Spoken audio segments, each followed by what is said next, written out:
Termini with the Game House, and today I'm joined by Raz after the LCS finals. Great series, or depends on your perspective. True. Because your perspective was 3-1 100 Thieves, right? Going into the series. It was good. So I gotta know, how's the L? It feels, honestly, it feels good. It feels good in the sense that like a lot of the times I'm like, oh god, I'm telling you, I've had a lot of bad predictions. And a lot of people out there will let me know. Even the last series, I had TL go over EG, and then the funny thing about this one, so this series, I said, I said 100 Thieves, fastest series in LCS finals history, and then I also remember vividly in the MSI finals, I had TL over G2. I think it was 2018, 2019. I know people out there are going to jog my memory. I said TL, fastest series in MSI finals history. So these are big L's coming at my face right now. But I feel good because of just like how emotional it was for a lot of people. I guess that's fair. So I mean, with that though, like with the fastest series of all time, what do you think it was that made EG so dynamic and made 100 Thieves unable to respond?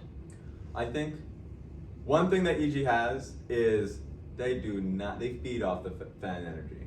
Like there are a lot of teams that just like really buckle when it comes to it. They do not. Also, another thing is that they're so damn confident in their playstyle. They're great team fighters, great mechanically, and also I think a lot of credit to the coaching staff as well. When they first came into playoffs, they had a lot of great strategies, the human swapping and sending JoJo top lane when there was a good matchup for him. Yeah. The level ones that they had. Also, there were certain things about their mid-game macro that was just excellent, that they would take. A lot of teams, I'm looking at the LPL because I came from it, would just mindlessly take every dragon fight. They're not that team. Yeah. They will recognize when there's a good time to just take the opposite side of the map and just trade and put gold into their carries. They will consistently put gold and kills into Danny as an example. Yeah. They know their style. They're very thoughtful about what they do, and they just played cleanly. So it always takes two to kind of go for it, and so Team Liquid really failed, and you can say the same for 100 Thieves. But I think Evil Geniuses are only getting better.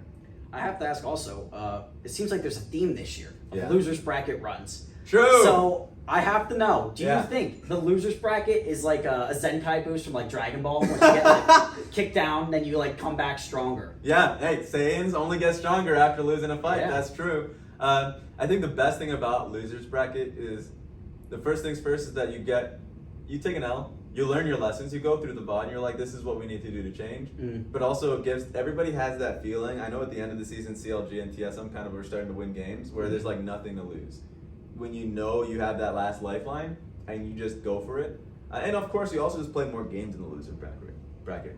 So like if you're just like confidently the better team, that momentum that you have when they took down FlyQuest, then they went on to take down C9, and like after that, especially with how dominant they were, it feels like there's nothing that can take you down. Yeah, they're on an 11-game winning streak. It reminds me, obviously, of G2 over in the LAC. Pretty much did the same thing. I think 12 instead of 11, but the same point essentially, where they just made that tear through losers and came out as the winners. Exactly.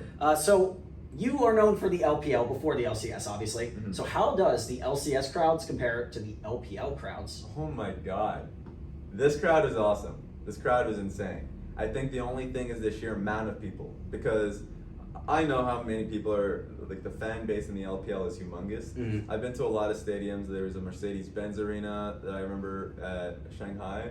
There's a pretty large arena. I don't know the name of it when I was in Chengdu. There are quite a lot of it, and they can fill them pretty easily just because of how large the culture and fandom is for the LPL teams.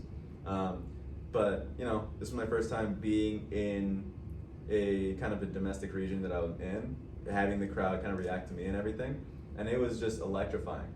One thing that I love about this is just how easy it was for people to cling on to kind of new players, new heroes.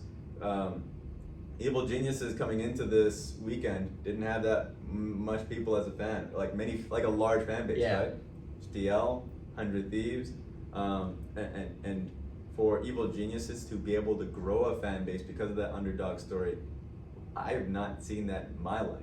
Or at least with League of Legends. Yeah. Because if I walk into an RNG EDG finals or an RNG it was an IG JDG finals, no matter how long of a kind of lower bracket run JD were making or anything, you're gonna still sit with the teams that you were with.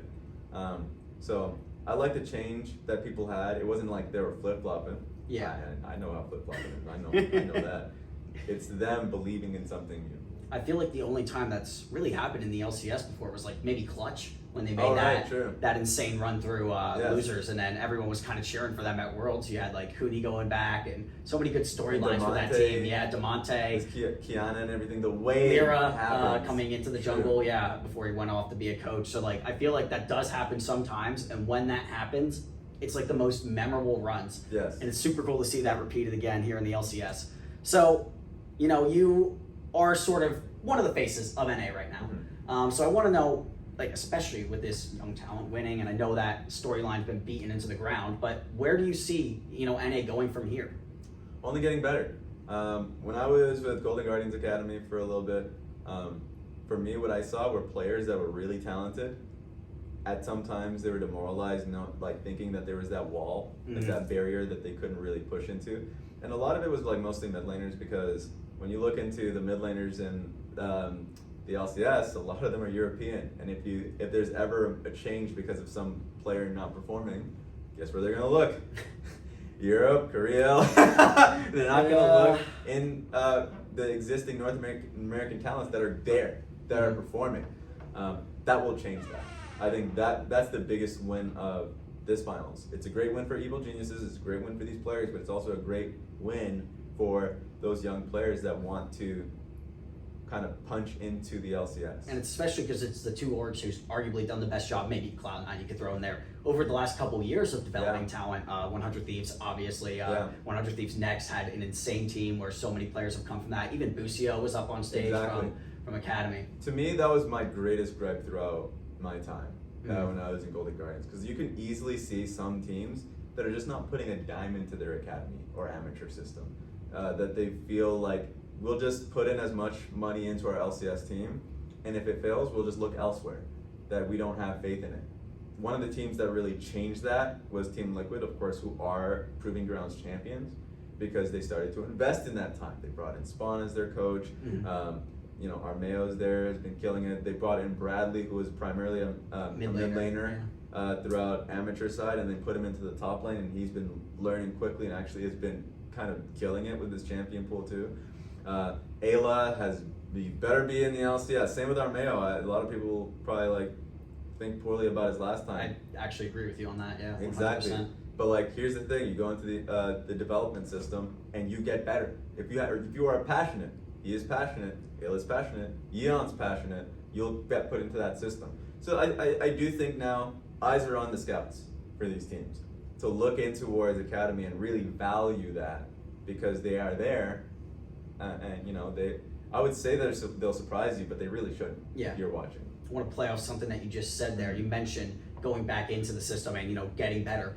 So when we see players like Arrow and Gamsu over the past year and a half, who came up from amateur to academy, and at least Arrow got a bit of a starting chance in the LCS. Do you like seeing these revivals of the old players, or do you want to be one of those people who? And not you want to be one of those people, but do you see the argument for people who want to maybe gatekeep that a bit more? Well, you had your chance. I think one of the worst takes people can have is that, veteran players or older players can't develop and get better. Honestly, in my time, the person that had the greatest developing mentality, person that can really push themselves and grow, was literally Darshan.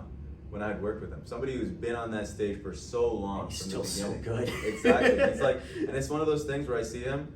Every conversation I had with him, the time that I've worked with him, he has a great mentality to develop and work on stuff. He's oh, my laning phase is not where I want it to be, so I'm just gonna dive into that and make that my best aspect as a player. There are, and perhaps because of the fact that he's been around for so long, that he knows the best way of kind of developing his own skills. But yeah, going back to your question, I'm the type of person, when you see a revival in somebody, you first of all, if you're a scout out there, look deep into why that's happening. Talk to the person, talk to the player, talk to the people that were around that player, kind of get that perspective. There are going to be players that are trying to fight for that position again, like you mentioned, Arrow, Gamsu, and all that. And there are going to be players young who are actually getting better because they're in that system against those older pros. Oh, for sure. Exactly, and they're learning. And a lot of times you're not seeing teams that are like full of rookies. They're like teams with a rookie or two, with like those veteran players surrounding them that are they're all kind of pushing each other. Oh yeah. Mm-hmm. Absolutely. Well, hey, that's all I got, man. Thank you very much for coming on, and check out thegamehouse.com for more LCS interviews.